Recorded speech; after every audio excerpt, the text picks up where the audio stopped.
In this video, I am going to explain how many devices can watch YouTube TV at the same time and what the streaming limits are.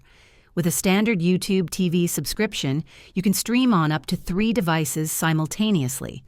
This allows multiple people in your household to watch different shows, sports, or movies at the same time without interruptions.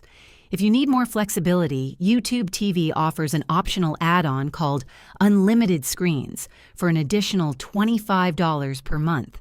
This upgrade removes the limit on simultaneous streams, making it ideal for larger households or situations where more people want to watch at once.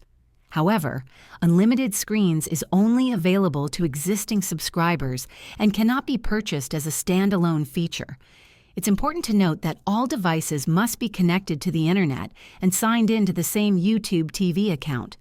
Additionally, YouTube TV enforces location-based restrictions, so all devices must stream from within your home area unless you're traveling temporarily. And that's all there is to it. If this video helped you understand how many devices can watch YouTube TV at once, please give it a thumbs up and subscribe to the channel for more helpful tutorials. Thanks for watching.